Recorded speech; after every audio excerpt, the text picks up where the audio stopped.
Ok, nós temos falado sobre aproveitar as oportunidades ou aproveitando as oportunidades. Temos visto várias maneiras, várias histórias, né? Contado algumas experiências aqui para vocês.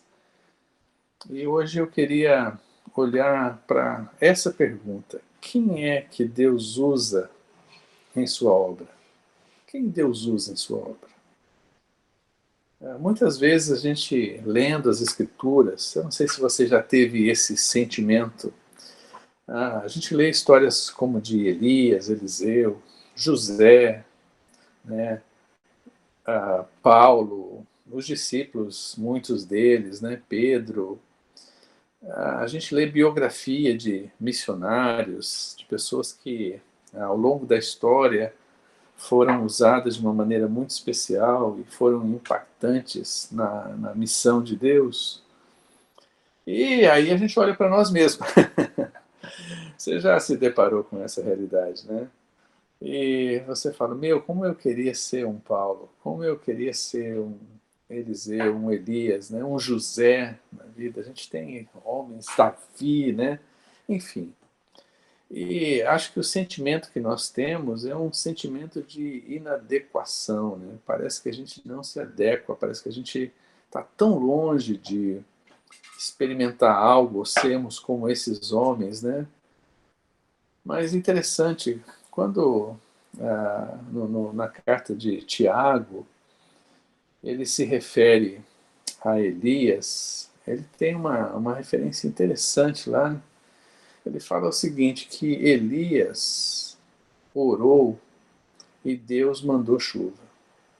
Elias orou e Deus cessou a chuva, né?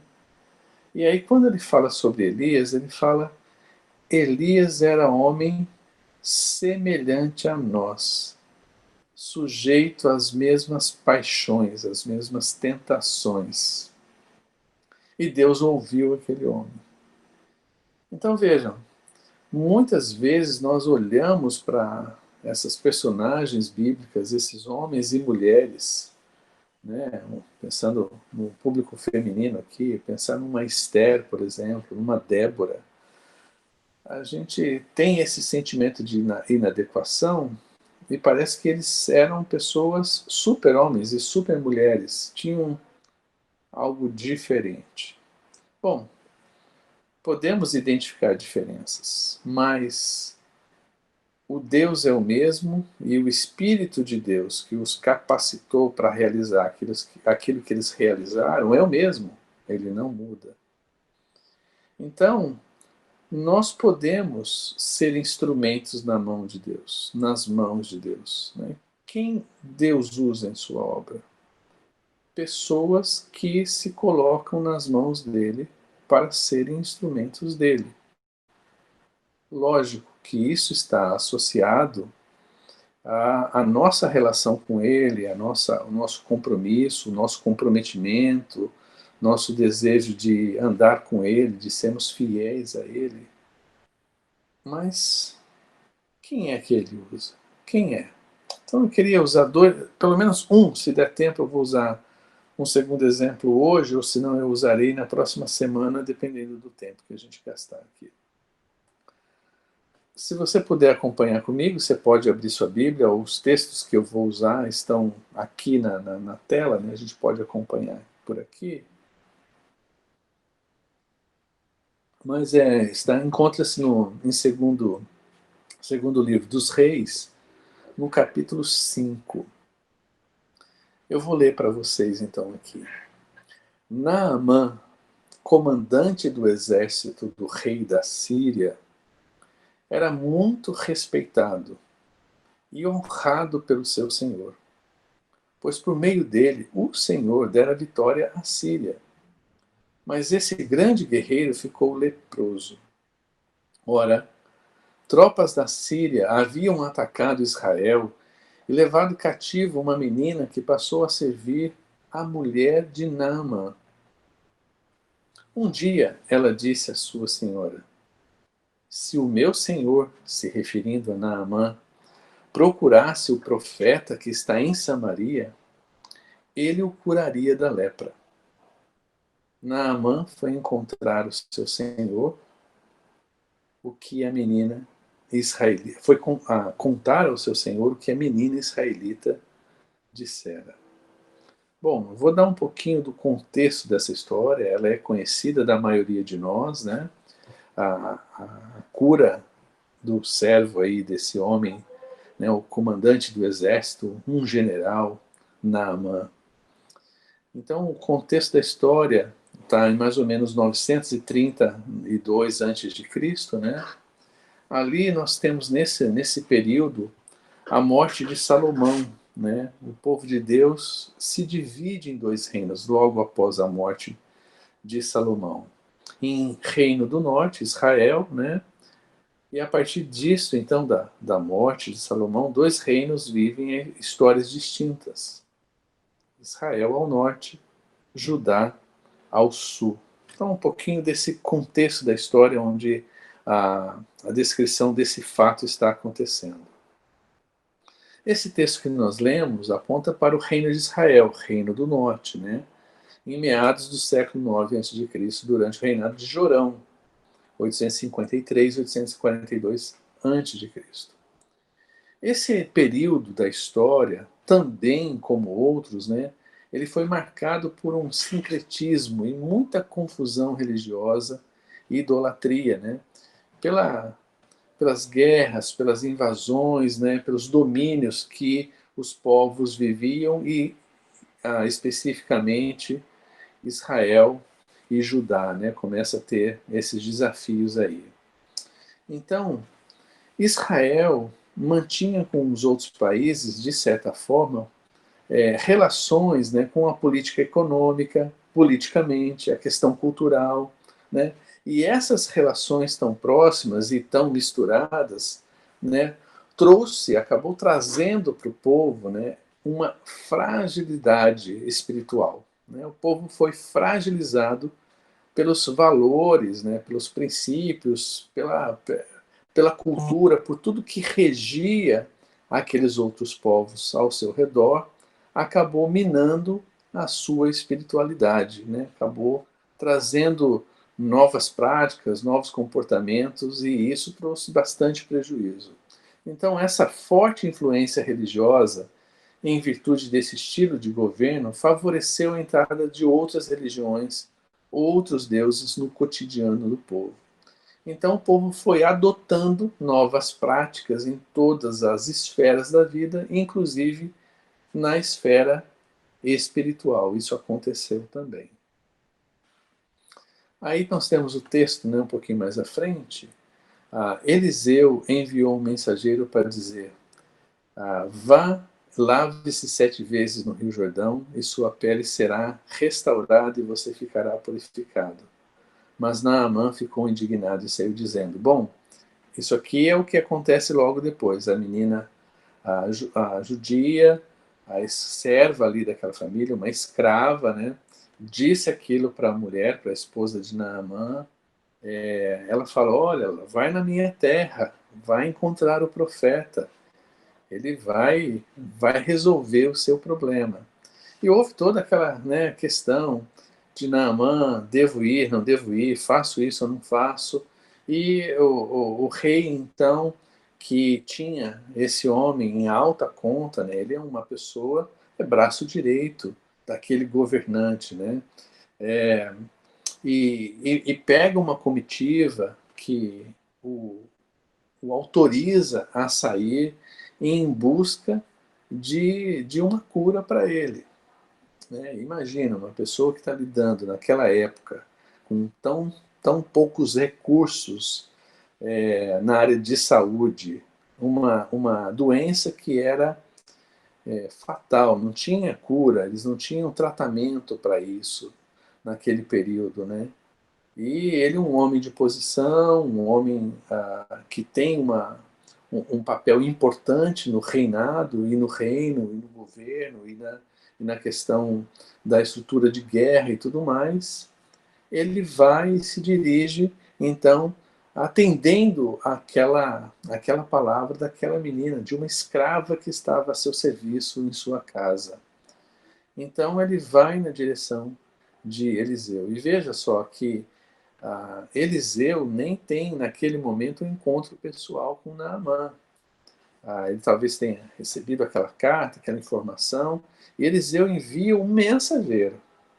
E o mensageiro chega lá, veja, esse homem é um general, ele é um homem importante, ele é um homem que tem, na sua chegada, em qualquer ambiente, provavelmente no seu povo, no seu grupo, no seu domínio, reverência, pessoas que o reconhecem, que o colocam numa posição acima, né, de reconhecimento e tal, cheio de honrarias. E de repente chega um mensageiro qualquer, enviado por aquele homem que a menina tinha comunicado, e ele diz: vai, lave-se 7 vezes no Rio Jordão, e sua pele será restaurada e você ficará purificado. E Naamã, com aquela recepção tão sem pompa, né? Sem festejo, sem reconhecimento, vem um servo e dá um comunicado para ele: vai ali, lava-se, né? Lave-se naquele rio por 7 vezes. Ele não gostou da recepção, não gostou da metodologia, né? Ele está indignado com aquilo. Eu estava certo, olha só, diz o verso 11, que ele sairia para receber-me. Ele estava esperando, né? Ele tinha uma expectativa de como ele seria recebido nesse povo, recebido por esse profeta. E ele, pelo seu histórico religioso, ele tinha uma concepção de como esse procedimento deveria acontecer.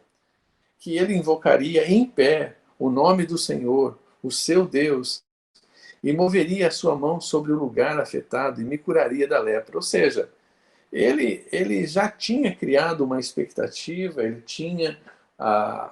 achava o jeito, a metodologia que isso deveria acontecer, e ele é surpreendido pela maneira como ele é recepcionado e pela maneira como ele seria curado e purificado. Mas veja o que acontece. Os seus servos, aqueles homens que estão, sua comitiva, que provavelmente ele levou homens de confiança, gente com quem andava com ele tinha uma certa intimidade. Então esses homens, servos dele, lhe disseram: meu pai, olha, né, a condição em que eles se dirigem a esse homem, né, a tal intimidade, tal respeito que ele tem. Se o profeta tivesse te pedido alguma coisa difícil, o senhor não faria? Então, por outro lado, talvez conhecendo a bravura desse homem, né? Um homem de guerra, um general, uma pessoa de força, de estratégias, de repente é um homem acostumado a grandes desafios, a coisas difíceis na vida, e aí ele coloca: você não faria se fosse um pedido de algo assim extremamente desafiador? Agora, quanto mais quando ele apenas lhe diz: lave-se e você será purificado.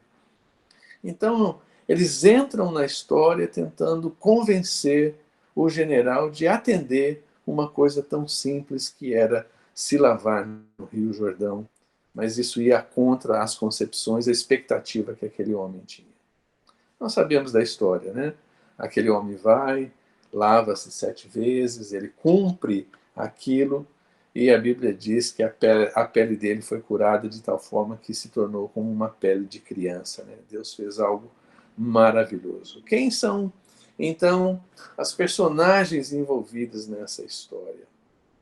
Uma menina, porta-voz da mensagem de Deus, mas ela é anônima nessa história. Nós só temos a informação de que ela era uma menina que saiu de Israel, ela foi levada cativa, né? Israel tinha sido tomada, e eles levaram para sua região. Ela era uma escrava, ela estava servindo naquela casa, e não sabemos nem o seu nome. Eliseu, o profeta, né, discípulo de Elias, que é quem a menina conhece, tem a história dele, sabe quem ele é. Ela provavelmente ouviu de seus pais histórias de Elias, o que aconteceu na história dele, o que ele fez pelo seu povo. Agora ela conhecia o profeta Eliseu, que estava naquela época. Nós temos Naamã, né, o sírio, um gentio, general do exército da Síria, ou seja, é alguém de muita importância, um homem poderoso, influente, porém acometido dessa doença grave, né? Naquela época, sem cura, sem expectativa de mudar. E, naturalmente, aquele homem seria alguém que ia deixar seu posto e ser colocado à margem da sociedade por causa da doença que ele havia identificado. Nós temos os oficiais, né, que o convenceram em atender à palavra do profeta, e o rei da Síria, que enviou a carta para o profeta, né, para o rei também, para receber, para que, olha, nós estamos indo aí numa situação de paz, né? Não estamos indo em guerra, não é uma estratégia de nada, simplesmente eu quero ver o bem desse homem a quem o rei considerava muito bem. Bom, estou falando de tudo isso para tentar responder aquela pergunta que nós fizemos no começo. Quem Deus usa em sua obra? Né? Então, veja, essa situação aí não é aquela notícia do programa do Datena, do Ratinho, né, ou qualquer outro, né? Que aquele homem mergulhou 7 vezes na água e saiu dali curado. Ele cumpriu, né? Não é aquelas histórias, né? É um texto teológico que tem propósitos mais elevados. Havia nesse ato de Deus em favor desse homem, tem uma trama toda aí. Deus permitir que aquela menina fosse tirada do seu povo, levada como escrava, sido colocada na casa do general e ter a ousadia de fazer aquele comunicado, Deus está traçando uma história e ele constrói a sua história usando pessoas dentro da história da humanidade. Então ele aponta, né, para os povos ao redor de Israel e para o próprio povo de Israel. Deus está tentando demonstrar, ele está demonstrando de uma maneira muito singular para Israel e para os outros povos a sua soberania, um Deus que controla a história, que ele nos coloca aonde ele deseja, para sermos instrumentos dele. Veja, aquela menina sai cativa, presa, e vai servir na casa desse homem. É soberano. Né? Ele é um Deus poderoso. Ele é um Deus que age em favor de Israel, mas age em favor de outros povos. Ele não está limitado a abençoar um povo simplesmente, ele quer abençoar todos os povos da terra. Essa é a promessa dele, esse é o compromisso dele. Né? E a presença dele não é exclusiva, então, em Israel, mas ele é o único Deus a ser adorado. Então, veja, essa história, ela não é simplesmente a história de uma cura de um homem, de um general, de que Deus tem o poder de curar. Não. É algo muito mais elevado do que Deus quer manifestar. Deus ama Israel, mas ama os outros povos. Deus pode usar pessoas aqui na sua nação, mas ele pode tirar pessoas da sua nação e levar em outro lugar para ser uma bênção aonde estiver. Né? Então, eu queria destacar algumas coisas, relembrando os 2 versículos iniciais do texto, para responder à pergunta: quem Deus usa em sua obra? Ora, as tropas da Síria haviam atacado Israel e levado cativa uma menina. Olha que interessante. A Síria ataca Israel e dentre as pessoas que são levadas como presos, cativos, escravos, eles levam essa menina. E essa menina é colocada na casa da mulher de Naamã, o general do rei da Síria. Naamã foi contar ao seu senhor o que a menina israelita lhe dissera. Lembra? A menina chega na sua patroa, na sua dona, e fala: olha, se ele fosse lá em Israel, fosse lá no profeta, ele seria curado. Então, Naamã conta essa história do que a menina falou, e o rei, então, fala, vai lá, vai verificar isso, se é verdade, se realmente lá tem alguém que pode fazer alguma coisa por você. Então, a mulher é cativa, a menina é cativa, né? Ela é uma israelita, a gente tem esse contexto. Então, eu quero destacar alguma coisa. Primeiro, essa menina, nós nem conhecemos o seu nome, só sabemos que era uma menina. Não temos ideia clara de sua idade, pode ser que tivesse entre 12, 15, 20 anos, mas ela é tratada como uma menina, provavelmente era muito nova, né? Talvez uma moça, mas era alguém aí muito novinha. Mas nós nem sequer sabemos do seu nome. Segundo, ela é uma escrava. Não é só uma escrava, mas é mulher. E nós sabemos historicamente, né, e isso até os dias de hoje, como a, a sociedade, de forma geral, olha para a mulher, o desprezo, a desvalorização e tantos problemas sociais que as mulheres enfrentam, né, até hoje. Mas imagina naquela época uma menina escrava, né? Ela não tem direitos, ela só tem deveres, ela foi tirada da sua terra, tirada do seu povo e colocada como escrava, né? Ela é um instrumento de Deus no meio de uma adversidade da vida. Deus está acima das circunstâncias. Quem Deus usa em sua obra? Primeiro, nós não precisamos ser pessoas famosas, conhecidas, estarmos na mídia evangélica para sermos instrumentos de Deus. Não, não.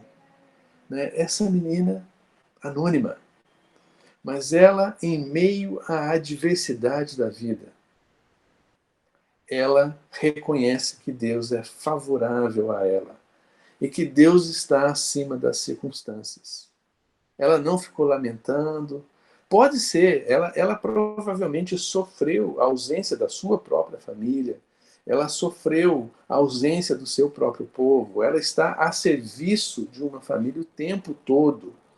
Mas essas complexidades, esses embates que a vida nos traz e trouxe a ela, não foram suficientes para derrubar, para derrotar a sua fé e a sua percepção de quem ela era no plano que Deus tinha. Ela tinha uma fé bem firmada em Deus. Veja, a gente pode olhar para a sua coragem, para a sua ousadia. Por quê? Ela não nutre esse sentimento de revolta, de ódio contra o inimigo, mas compreende o seu papel na história. Bom, ela podia, diante do cenário de um homem doente que a escravizou, ela é escrava ali, ela podia pensar que morra, né? Que, olha, eles foram lá, invadiram o nosso povo, nos tiraram da nossa terra.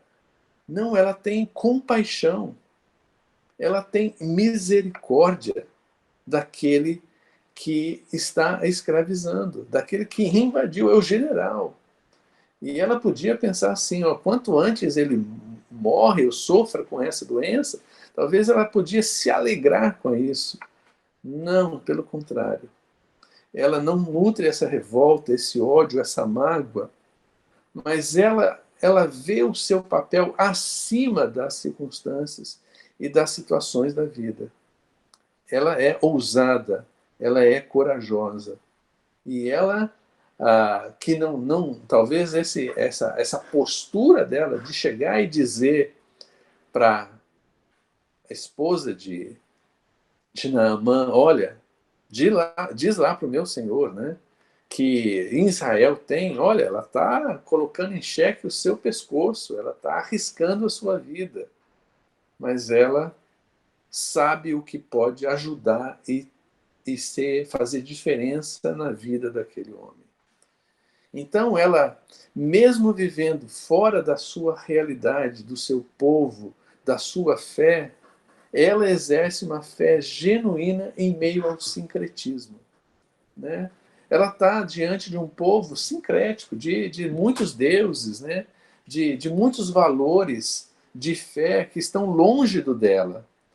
Mas a fé que ela foi cultivada, né? Que foi ensinada, foi inspirada ao longo da sua vida, mesmo com pouco conteúdo que ela tinha em suas mãos, e ela, pelo jeito, é alguém nova, a sua fé é uma fé operante, é uma fé genuína, é uma fé que se mantém pura, mesmo no meio de tanta contaminação que ela podia vivenciar naquele local, naquele ambiente, né? Ela podia, talvez vivendo até mesmo como escrava, mas num ambiente provavelmente de regalias e de luxo, afinal de contas aquele homem era um general, ela poderia se entregar àquela situação. Mas não, ela se mantém firme na sua fé. E não só isso, ela proclama a existência e o poder de um Deus verdadeiro. Ela fala de um Deus singular e de um Deus exclusivo.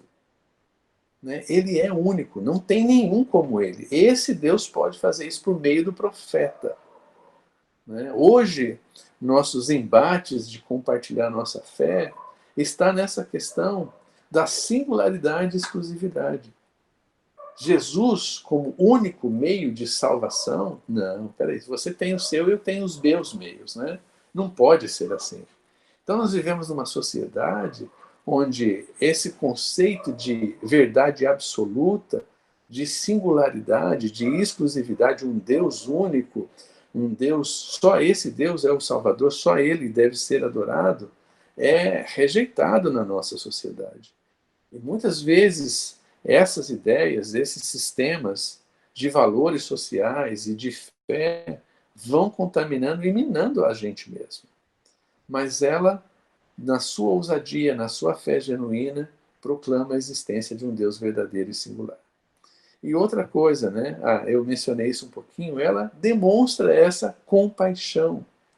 Afinal de contas, ele é um gentio, é um inimigo, e ela poderia nutrir outro tipo de sentimento. Não, mas ela entende que Deus ama a todas as pessoas e todos os povos. E ela quer ver Deus se manifestando para outras pessoas e sendo generoso com outros. A sua fé, na sua fé, talvez se fosse eu ia pedir para Deus, me tira dessa situação, me tira dessa escravidão, me livra disso. Ela não. Ela diz para Deus, olha, tem misericórdia, tem compaixão desse povo, desse homem, né? Então isso me anima muito. E olha só o resultado disso, né? Em 2 Reis, o verso 15, então Naamã e toda a sua comitiva voltaram à casa do homem de Deus, e ao chegar diante do profeta, Naamã lhe disse, agora sei que não há Deus em nenhum outro lugar, senão em Israel. É fantástico ver uma declaração dessa, né? Agora, essa declaração só aconteceu porque aquela menina anônima, né, uma mulher escrava, na condição que estava, ela tinha claramente para ela a percepção de quem era Deus, de quem ela é e o seu papel na história. O que isso tem a ver comigo e com você? Veja, é uma menina anônima, não tem nem seu nome registrado na história. Mas olha só que interessante, no Novo Testamento, em Lucas, capítulo 4, verso 27. Eu acho que nós já esbarramos em algum momento na nossa primeira aula nesse versículo. Lucas 4, 27 é a primeira pregação pública na sinagoga de Jesus. E quando ele abre as Escrituras e lê esse texto, ele declara o texto que ele declara, e ele ressalta essa informação. Ele falou de Naamã e falou da viúva de Sarepta. Então, os judeus logo depois queriam já apedrejá-lo e tal. Mas veja, ele diz assim, também havia, Jesus falando, também havia muitos leprosos em Israel no tempo de Eliseu, o profeta. Todavia, nenhum deles foi purificado, somente Naamã, o sírio. Agora vamos fazer o link dessa história com a história da menina. Veja, aqui Jesus está pregando, está anunciando. E ele cita exatamente duas histórias, a da viúva e a de Naamã. E o que Jesus está dizendo aqui, nesse contexto de Lucas 4, 27, é o amor de Deus por todos os povos. Que Deus não era o Deus somente de Israel.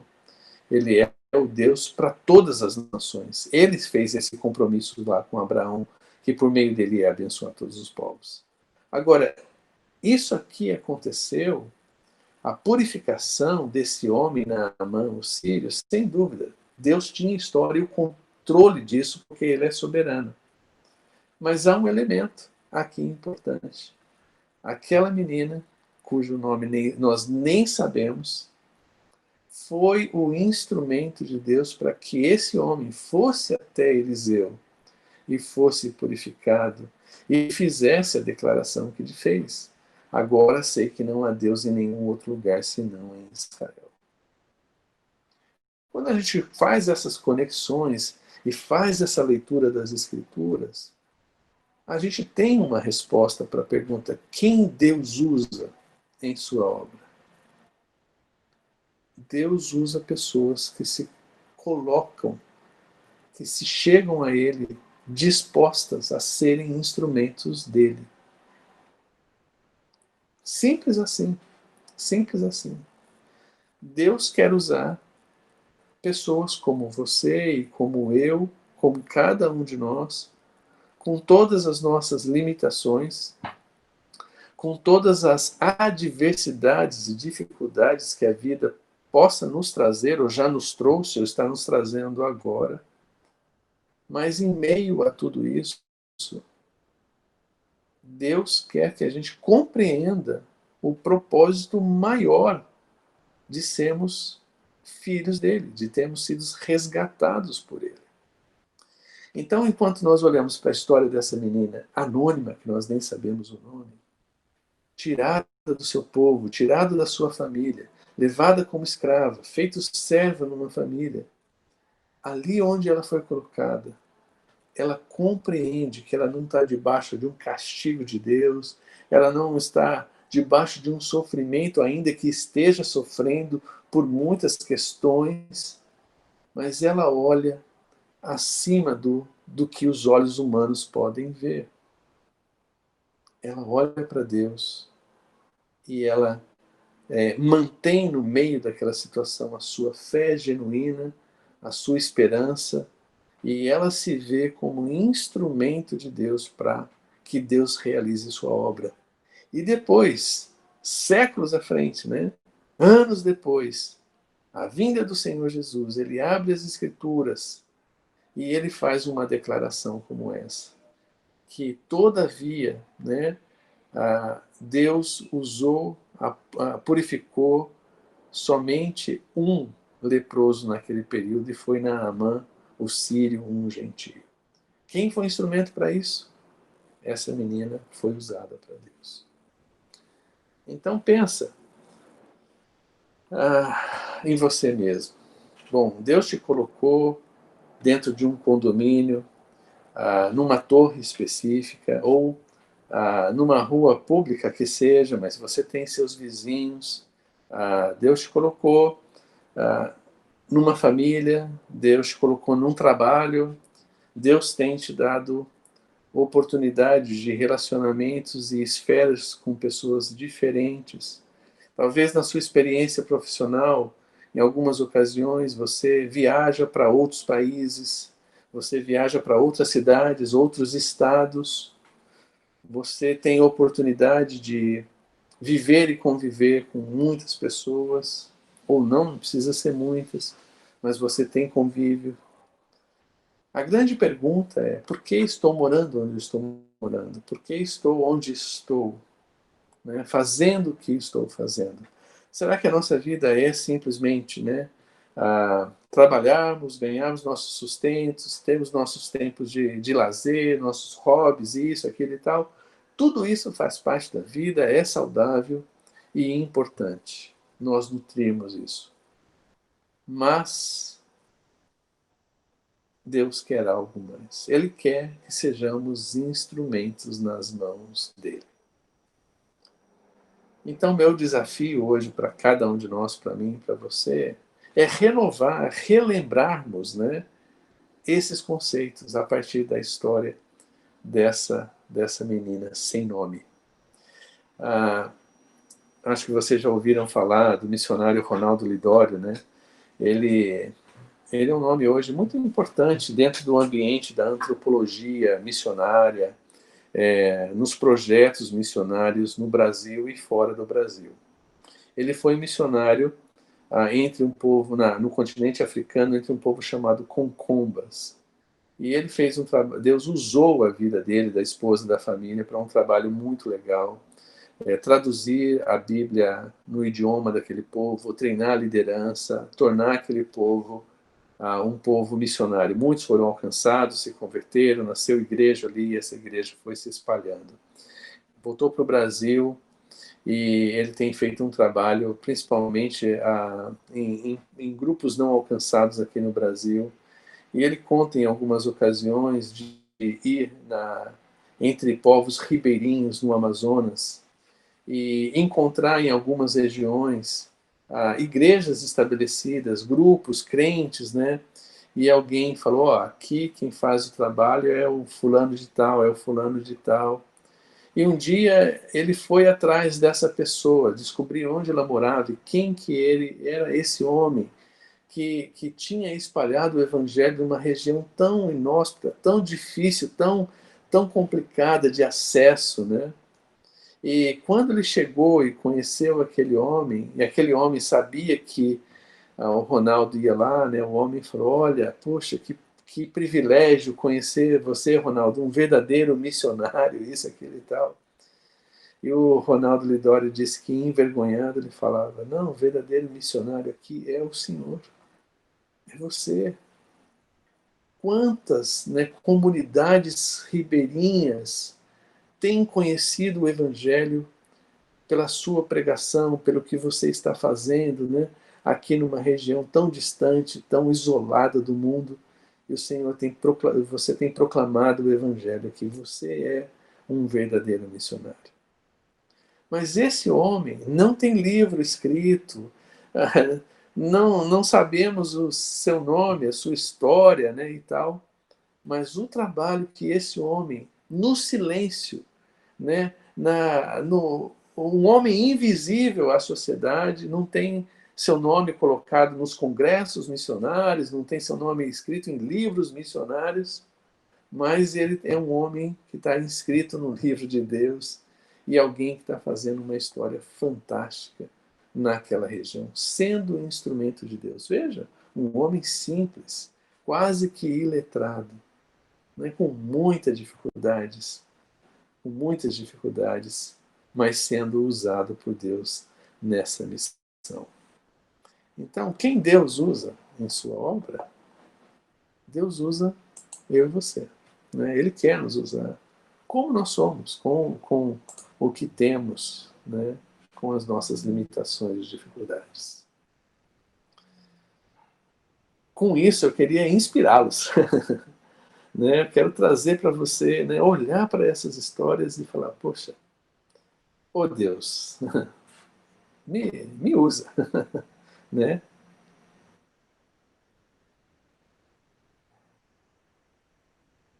Me faz um instrumento seu para a tua glória, para alcançar pessoas. Né? Enfim, eu fiquei de contar uma história para vocês, né? Eu quero compartilhar hoje um pouquinho. E para mim é uma história bem interessante, porque envolveu muita gente na nossa comunidade, na nossa igreja, né? Vocês vão se lembrar agora, em janeiro que vem, vai fazer 2 anos daquele desastre em Brumadinho. Vocês se lembram disso, né?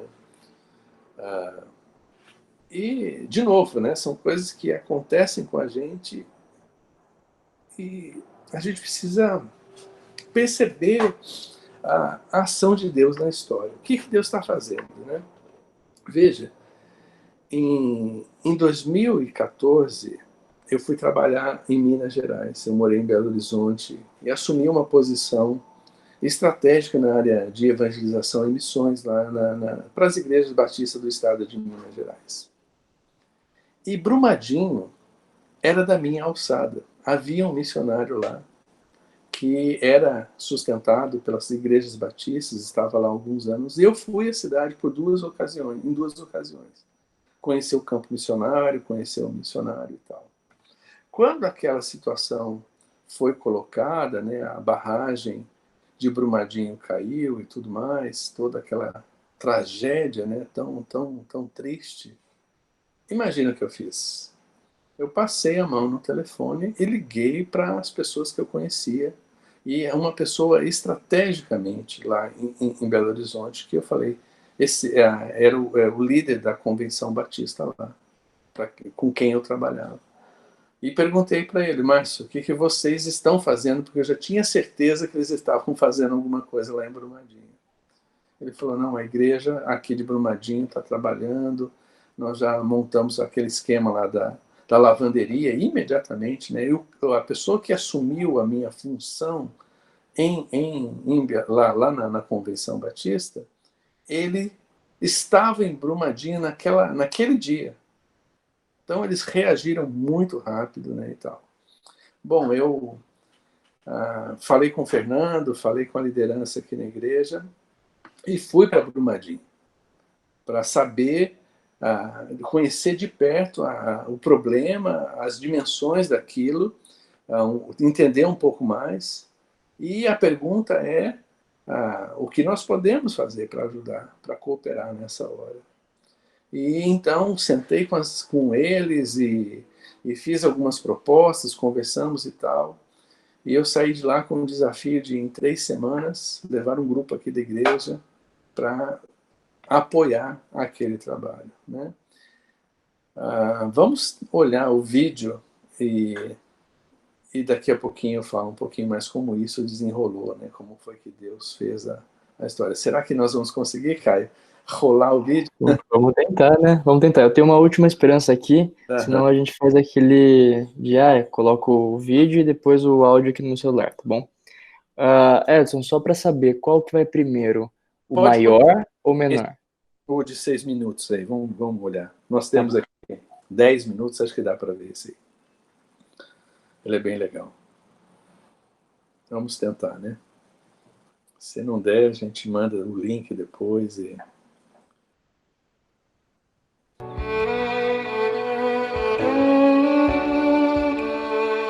Legal?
sabe na pele o que é passar por que vocês passaram, mas é difícil. É difícil. Você vê a cidade assim, parada. É muito difícil, gente. Não tem explicação. E eu trabalho na estação, onde teve a ponte de apoio, essa coisa toda. Nossa, era uma cena de guerra. Era horrível. Horrível, e assim, a pressão psicológica, tudo, pra gente tá muito difícil. Muito. É uma coisa de doido. Aí no outro dia eu fiquei mas eu não fui lá ainda ver esses negócios, não. Não tenho vontade de ver, não. Só a base pela televisão.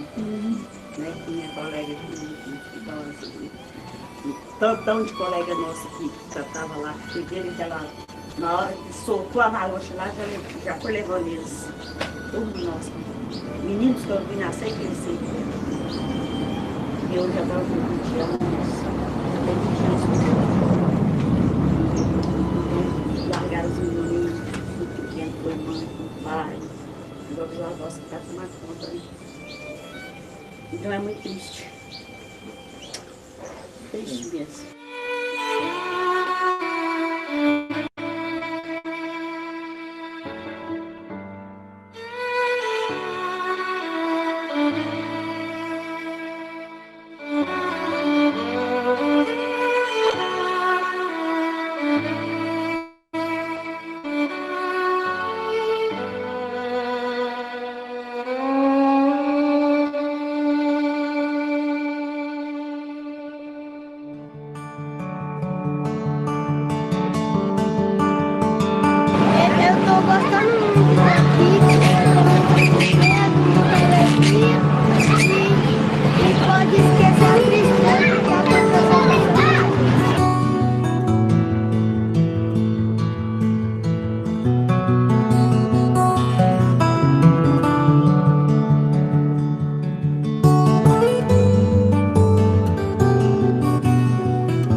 Muito legal. Carol, quer falar um pouquinho da sua experiência lá? Estou te pegando de surpresa, né? Não combinei nada. Dentre as pessoas que estiveram lá, a Carol foi uma das que foi, né? Nessa experiência tão fantástica. Né? Ai, acho que eu vou chorar. Vou ficar aqui agora aqui. Nossa, tipo, eu fico lembrando da cena, sabe?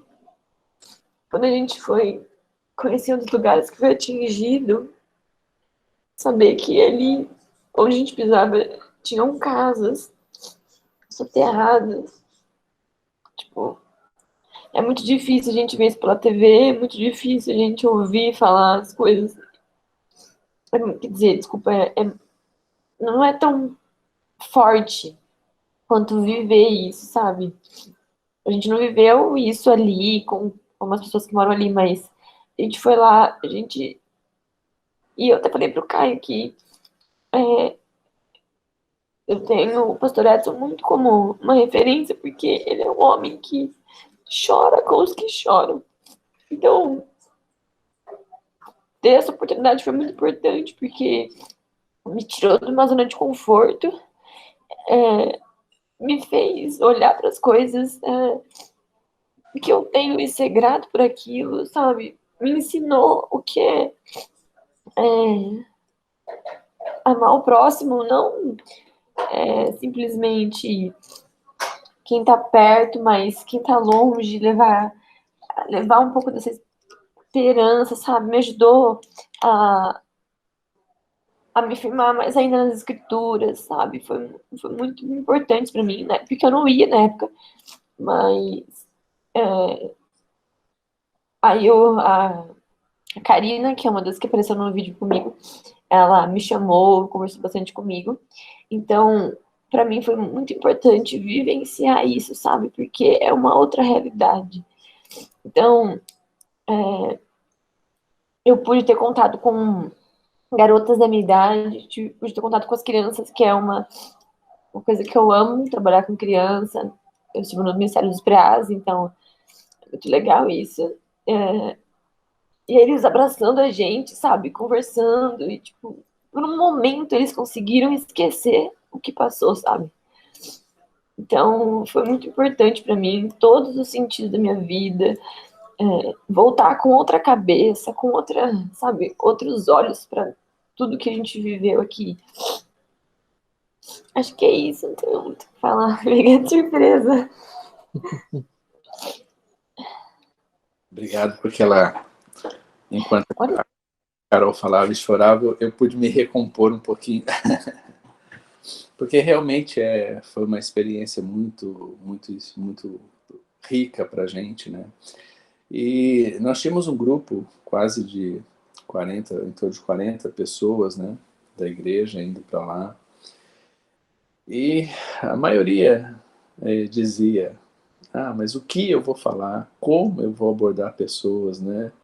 E todos nós nos víamos extremamente incapazes, né?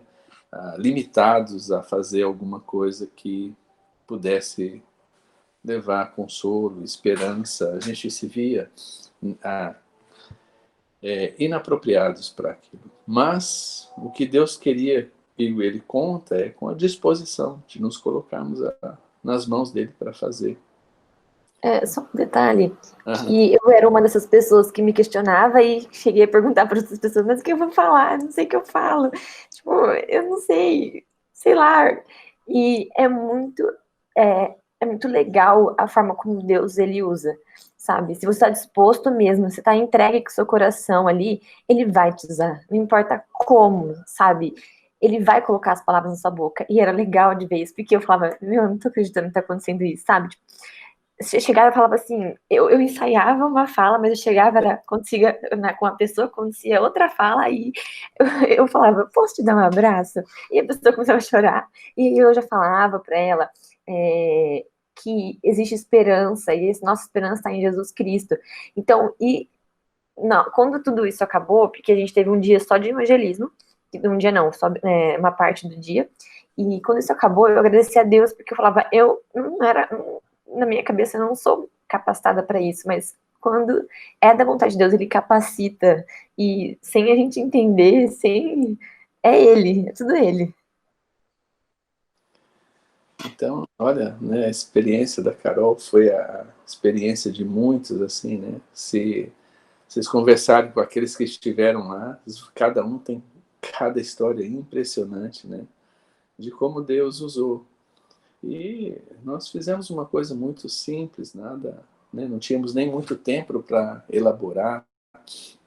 Eles receberam um treinamento de 1 hora, né? A 30 minutos num domingo, 30 no outro, e né, Oswaldo ensinou alguma coisa, deu umas instruções, eu dei outras, né? Nós saímos para simplesmente estar com as pessoas e para falarmos para elas que existe uma esperança, existe um Deus, que mesmo em meio às tragédias, ele pode nos socorrer e a gente encontrar significado para tudo isso, né?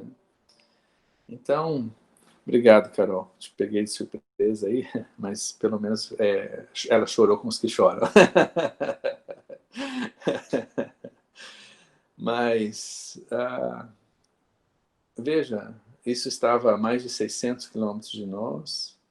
A gente poderia pensar assim, poxa, eu não tenho nada a ver com isso, né? Eu estou em São Paulo, isso aconteceu lá em Minas Gerais.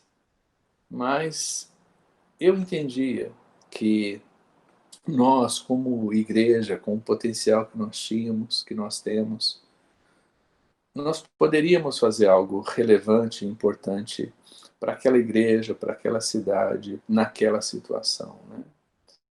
E o nosso papel foi semear esperança. Nós distribuímos centenas de livretos do Pão Diário no comércio, no sábado pela manhã. O comércio estava com muita gente e nós fomos lá para aquelas ruas do comércio, visitando casas e abordando pessoas na rua, e nós fizemos um livreto específico para Brumadinho, né, com uma capa personalizada. Então foi algo muito rico, muito especial, assim, muito marcou muito a gente como igreja, né? E deixamos uma marca também, né? Então nosso papel foi semear, né, a palavra, semear para as pessoas, um abraço que era dado, né? Fizemos uma rua do lazer ali, a Carol, vocês viram a Carol pulando cordas lá. Eu me lembro que ela ficou, estava um sol de rachar, a mamona, ela queimou todas as pernas, lembra disso, Carol? De tanto sol ali, mas o pessoal abraçou o negócio e Deus nos usou de uma maneira muito legal e poderosa ali. Então, quem Deus quer usar em sua obra? Pessoas que se colocam à disposição dele, né, e o buscam e querem estar no lugar onde ele quer. E vejam, era um feriado de carnaval que nós fomos para lá, né? No geral, nós poderíamos pensar assim, poxa, um feriado tão mais longo durante o ano, é o tempo de descansar, de fazer qualquer outra coisa, e todo mundo teve que abrir mão de alguma coisa para que pudesse estar lá, pudesse servir nessa ocasião, numa experiência tão marcante. Então, hoje, eu ia passar outro vídeo, mas nós já passamos da hora, são 19h03. Talvez eu passe a semana que vem, cara. A gente tenta aí, já que deu certo, né? Poxa, obrigado aí, viu? Mas, realmente, né, respondendo essa pergunta, Deus pode usar cada um de nós, com as nossas dificuldades e limitações, mas nós podemos ser instrumento dele onde estamos, né, onde estamos morando, onde estamos trabalhando, onde estamos estudando, enfim. Deus quer nos usar. E nessa pandemia, nesse isolamento, Deus também pode fazer isso de nós. Um instrumento, com um telefonema, uma oração, alguma coisa que a gente pode, um recado, um bilhete, um bolo, um doce, alguma coisa que a gente pode distribuir como demonstração de amor e cuidado. Alguma coisa nós podemos fazer. Ok, eu vou pedir para a Ana. Você tem como abrir o microfone e orar por nós aí, Ana? Oro sim, Edson.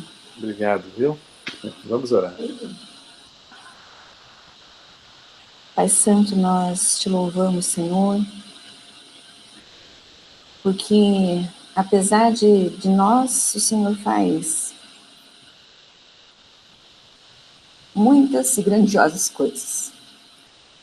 E apesar de sermos quem somos, ó Pai, tão pecadores, miseráveis, o Senhor nos usa, ó Pai, com a nossa incapacidade, com a nossa pequenez, ó Pai.